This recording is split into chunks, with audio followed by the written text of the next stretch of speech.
On August 2, 1939, just 1 month before the world erupted into World War II, U.S. President Franklin D. Roosevelt received a letter. It wasn't just any letter. It was from Albert Einstein, and its core message was terrifyingly simple. Dear Roosevelt, the world is heading toward a catastrophe. What was this catastrophe? In 1938, 2 German scientists, Fritz Strassmann and Otto Hahn, discovered nuclear fission. In simple terms, when you bombard the nucleus of a heavy element, like uranium or plutonium, with neutrons until it loses stability, it splits in 2. This split releases a colossal, terrifying amount of energy. Through a chain reaction, this energy can be weaponized into a bomb. And who was about to get his hands on it? Adolf Hitler. Einstein wasn't exaggerating. This was a literal nightmare. In 1939, a secret race ignited. A desperate scramble to harness the power of the atom before the enemy could. Across clandestine war rooms, the world's most brilliant minds drafted the blueprints for total global destruction. The stakes had changed. This was no longer just a war of soldiers, but a race for the ultimate power. Fought bloodily on the front lines, scientists in secret labs were fighting a completely different war. The race for the knockout weapon. The Allies weren't slacking. Brilliant minds had been working on nuclear tech for years.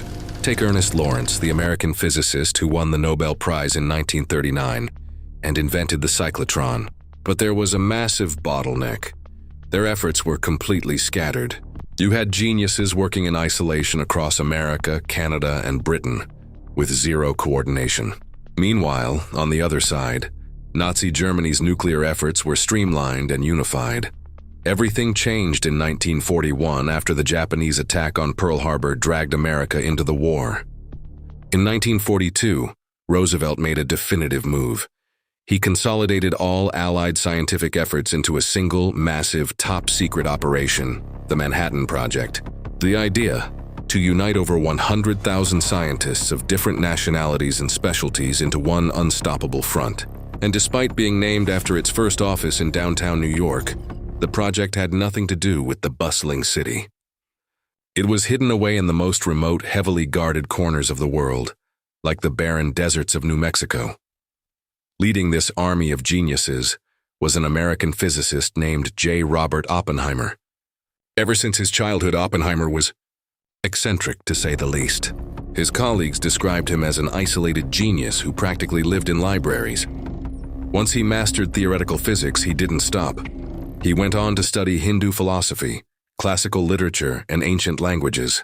He was the kind of student who mastered the things that weren't even on the syllabus. And this eccentric genius was about to change human history forever. Horizontal rules. Some sources claim that just to give a single lecture in the Netherlands, J. Robert Oppenheimer mastered the Dutch language in only 6 weeks, entirely on his own. Now you might think, wow, that's pure genius. Where is the eccentricity in that, Ahmed? Well, hold your horses. Those same sources reveal that this brilliant student actually tried to poison his Cambridge tutor, Patrick Blackett, with an apple injected with toxic chemicals. Why? Because his professor failed to recognize his genius and Oppenheimer felt the curriculum was a complete waste of time. I mean, come on, man. He wasted your time, not your wallet. You don't just go around killing people for wasting your time. Despite all the bizarre traits clouding Oppenheimer's personality, his sheer brilliance managed to overshadow everything. It propelled him to one of the most dangerous positions at the height of World War II, leading thousands of scientists from all over the world to design the deadliest weapon in human history. The Manhattan Project successfully gathered all these minds, focusing their efforts in one place.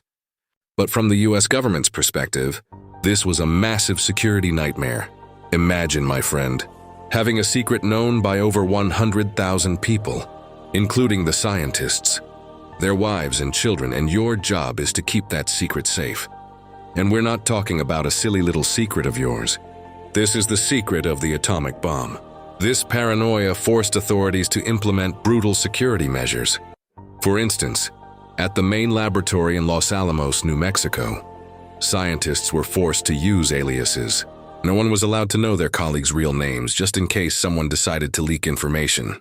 Can you imagine? Even babies born at the facility had their birthplace registered simply as New Mexico on their birth certificates, completely omitting the name Los Alamos to keep the location a total secret. Naturally, these suffocating measures frustrated Oppenheimer because they slowed down the work. He insisted that scientists across all sites must exchange information freely. That was the whole point of the project: collaboration, not isolation. He also fought to keep scientists with leftist leanings or German origins. In fact, a huge chunk of the team consisted of refugees fleeing from Hitler. On July 16, 1945, the efforts of Oppenheimer and his team finally bore fruit: the Trinity test. On that day, Oppenheimer witnessed the world's first successful nuclear detonation, a bomb fueled by plutonium fission. The moment he saw the terrifying, destructive power of the blast. But the story doesn't end here. There is still more untold. Stay tuned for part 2 to uncover the full truth.